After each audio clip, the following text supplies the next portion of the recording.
Un jour, nous sommes assis, on parlait des salaires de nos députés là-bas. Un grand monsieur professeur de ce pays me dit, mais combien coûte un député au Congo? J'ai dit 21 000 $, un député national. Il me dit quoi? Député national? Je dis oui, 21 000 $. Mais un député dans d'autres pays qui sont mieux par rapport à la RDC gagne moins de 5 000 $. Mais si tu regardes le pays, tu ne vas jamais comparer le pays par rapport à notre pays.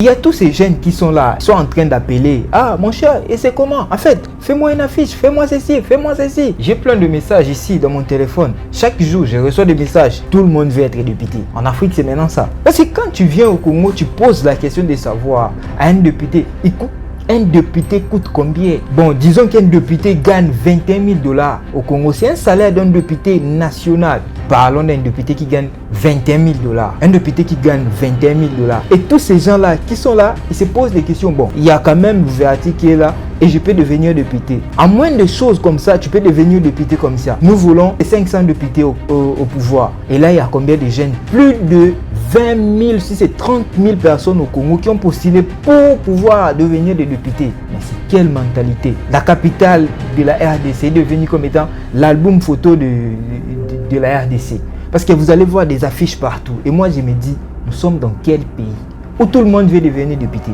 La majorité des députés ne travaillent pas. Si on dit on va compter les députés qui travaillent, ils sont à 30%. Mais laissez les gens qui vont travailler, qui vont faire des choses. Ce n'est pas tout le monde qui va devenir député au pouvoir, qui va dire que non, voilà, moi je vais dire ceci.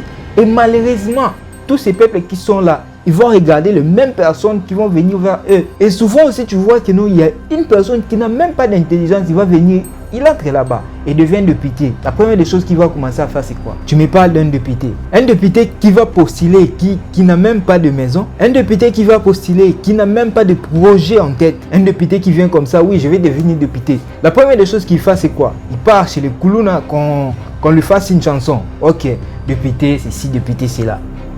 Et c'est ça la RDC d'aujourd'hui. Et dans beaucoup de pays africains, on parle de ça. Qu'est-ce qu'on s'est dit? Oh non, voilà, c'est normal, il faut avoir quand même un député en famille. Oui, avoir un député, oui, c'est bien bon. Mais il va faire quoi au pouvoir? Lui pense déjà à l'argent. Quand je vais devenir député, je vais partir directement, je vais construire des bars, terrasses et tout. Je vais commencer à voyager, je fais ceci pour moi. C'est ça maintenant la mentalité de ce qui se passe au Congo actuellement. Posez des questions à tous ces députés qui sont là, qui sont en train de faire des propagandes inutiles. Moi, c'est presque par jour, je conçois ces 2 ou 3 affiches de députés. Ils font quoi au pouvoir? Ils font rien. Et quand tu vois des affiches comme ça, tu vois, tu rentres dans le pays et tu te dis, bon, tous ces gens-là qui vont postuler, ils vont faire quoi au pouvoir? Prenez le temps de parler avec ces gens-là. Mon cher, tu veux faire quoi au pouvoir? Ah, mon cher, tu vois, c'est une opportunité, je dois d'abord entrer. Oui, tu vas entrer. Mais nous voulons quand même l'évolution du pays.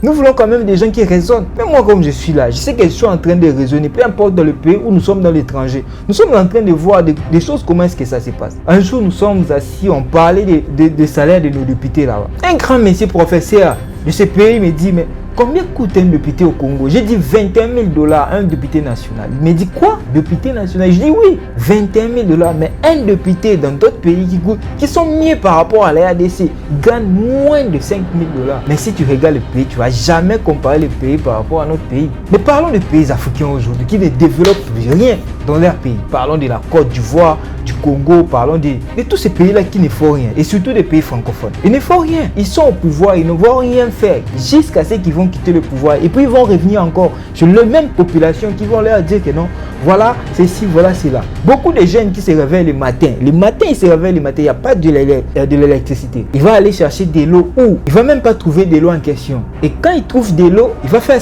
2 kilomètres pour retourner avec un seau moitié. Et puis il va entrer dans une douche, je ne sais pas si on peut appeler ça comment. Donc, tu te laves, genre douche passeport. Et quand il se lave là-bas, il termine et tout. Il n'y a pas d'électricité, il n'y a rien, il n'y a rien, il n'y a rien. Et puis ils vont nous parler de non, quand je vais entrer dans le pouvoir. Parlons d'abord de l'électricité, puis de la connexion internet du Congo. Vous les jeunes, vous regardez seulement les choses seulement pour regarder. Vous êtes là, ok, je vais voir le jeu. Non, il faut regarder avec la tête. Avant que nous puissions parler d'abord du président, parlons des députés qui sont là. Est-ce que les députés là vraiment vont prendre des choses en main? Est-ce que ces députés là vont vraiment réussir leur mandat comme ils sont en train de le dire? Combien ils ont promis la paix à la population? Combien ils ont promis des choses à la population? Et qui a fait quelque chose? Personne. Imagine aujourd'hui, tu as un téléphone portable. Un téléphone portable est déchargé. Tu déposes ton téléphone chez une autre personne pour charger ton téléphone. Vous avez un travail de charger des téléphones en RDC. Aujourd'hui, en 2023, est-ce que c'est normal? Dans beaucoup de pays africains, là, charger des téléphones comme ça, est-ce que c'est normal? Posez-vous des questions. Posez-vous des questions. Il y a des choses qu'on ne doit pas nous dire que non, vous devez voter telle personne ou vous ne devez pas voter une telle personne. Si la personne, peu importe, n'a pas de moyens, il vient quand même avec ses projets et il dit, et il est sincère avec ce qu'il dit. Vous regardez la personne, toi, ce que tu nous dis, écris là, écris ce que tu nous dis là. Bon, tu sois là. Pour l'instant là, tu viens vers nous pour demander le pouvoir. Tu n'as rien. Tu viens vers nous, tu vas faire ceci, tu vas nous donner ceci, cela, cela. Après le pouvoir, tu seras où? Tu vas revenir ou pas? Regardez le président de la République, où il part faire de propagande.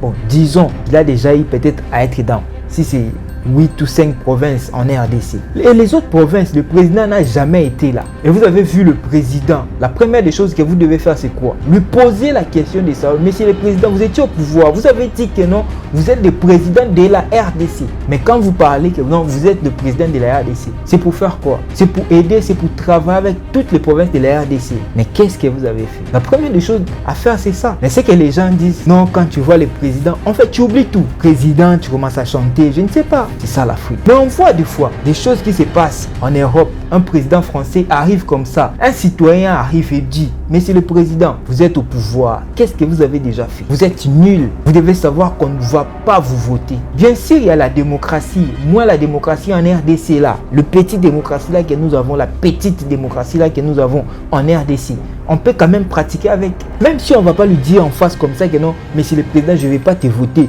Mais dites-leur quand même la vérité. Monsieur le président, vous avez dit que non, vous allez faire des choses dans notre province. Vous êtes le président. Moi, je ne suis pas là pour haïr le président. Non. Nous allons travailler avec le président pour que le pays puisse avancer. Parce que si on est là, on va travailler, on va parler de ce que nous voyons à l'étranger pour que nous puissions les ramener dans notre pays. Dans nos pays africains, si je peux dire. Je parle des élections qui va passer bientôt là en RDC.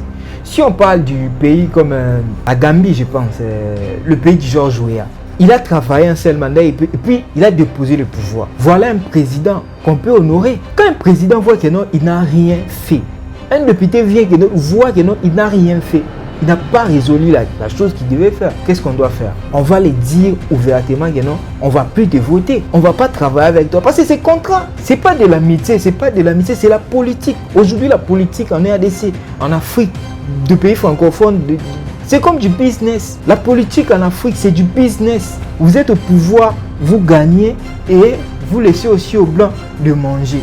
Et maintenant, la population reste toujours pauvre. Parlons de ces pays qui sont toujours pauvres là. Pourtant, ce sont des pays qui sont riches en sous-sol. Il y a des choses, quand on dit la vérité, les gens vont dire toujours que non, voilà, il ne faut pas dire parce que tu vois. Non, il y a des choses qu'on doit commencer maintenant à dire. Parce que si on ne vous interpelle pas, personne ne va les faire. Vous devez quand même regarder d'autres pays. Parce qu'il y a beaucoup de nos frères africains qui n'ont pas eu la chance de voyager, qui n'ont pas eu la chance de quitter leur pays. Et quand on vous montre des sauts de moutons, quand on vous montre des quoi là, des immeubles et tout, vous commencez à craquer. Mais comment ça? Vous avez une vie sociale vraiment maigre. Tu vas voir une personne qui dit que non, vraiment nous sommes dans un pays où misérable. 0 sur 0. Une personne qui se réveille, il ne sait même pas où il va manger, il ne sait pas où il va dormir, il ne sait pas s'il va voir la lumière de l'électricité, il ne sait pas comment est-ce qu'il va repasser ses habits, il a des enfants, il ne sait pas comment est-ce qu'il va faire les choses. Un ami m'a appelé, un étranger m'a appelé, un Libanais. Il m'appelle, me dit que non, c'est comment et tout. J'arrive, on travaille, on fait un contrat, un deal avec lui. Les gars me disent que non, après un moment donné, si pas l'année prochaine, je pense dans 2 ou 3 mois, je vais descendre dans votre pays. Parce que mon ami m'a dit que non, tu vois nous, les Libanais, les Marocains, donc tout celui qui a la peau blanche là, quand tu arrives dans le pays, tu peux investir où tu veux. D'ailleurs, la police va même avoir peur de toi. Tu vas entrer, il y a même des hôtels, il y a des terrasses où les citoyens du pays n'entrent pas. Mais nous, on peut entrer. Moi, je me suis dit, ouais, c'est vrai, hein, c'est vrai. Il me dit, mais comment ça? J'ai dit, ouais, mais imagine-toi, nous sommes dans des pays étrangers. Nous restons là, il y a des endroits où tu viens comme ça, toi, tu ne peux pas entrer. Les citoyens seulement du pays peuvent entrer. Parce que quand déjà, moi, comme je suis là, je suis un noir, peu importe la somme dont je suis, peu importe que tu viens de l'Amérique, où tu viens d'où, quand tu arrives dans le pays là, on te considère comme étant africain pour ta peau. Et il y a des endroits où les Africains n'entrent pas. Maintenant, dans nos pays là, Africains noirs, nous les Renois là, il y a des pays où nous-mêmes les Africains, on n'entre pas. C'est seulement pour les étrangers. Et la sécurité, ce sont les citoyens du pays. Où il te dit que non, toi tu ne peux pas entrer. Moi, je pense en 2013 ou 2014, j'étais caméraman. Je viens pour filmer. J'avais porté de paires de sandales classe, hein, Versace et tout. J'avais porté une culotte et tout avec un bras cassé et tout. J'arrive comme ça. On me dit que non, vous ne pouvez pas entrer. Tu vois, j'appelle mon ami. Je dis, mais c'est comment? On me dit que je ne peux pas entrer. Il arrive comme ça. Avant qu'il puisse arriver, il y a un blanc qui arrive. Le blanc porte babouche. Moi, je porte sandales. Le blanc entre. Moi, je suis là, je regarde la personne. Tu vois comment ça? Le gars est venu. Il a dit que non, c'est mon ami et tout. Je suis entré. J'ai regardé les gars. J'ai dit, c'est pire racisme. Moi, dans mon pays, on m'interdit d'entrer. Cela est passé plus de ces 10 ans. 10 ans passés. Mais cela m'a resté dans ma tête. Moi, je ne suis pas entré. Et le gars en question est entré parce qu'il était blanc. Dans notre pays, dans mon pays. Moi, je ne peux pas entrer dans des endroits où je suis venu travailler. Et puis, vous allez dire que non, on va encore voter n'importe quel député. Prenons d'abord le temps d'analyser. Qui tu veux voter? Pourquoi tu veux lui voter? Pourquoi? À cause de quoi? C'est quoi la raison? Parce que si vous allez faire des choses pour faire, laissez-moi vous dire qu'il y a aussi des choses qui vont venir dans les pays pour venir. Parce qu'on dit, la personne qui marche dans les chemins de je m'en fous, finira toujours dans la route de si je savais. Et c'est le moment de se dire que non, si nous marchons dans la route de je m'en fous, nous finirons toujours dans les si nous savons. Si on savait.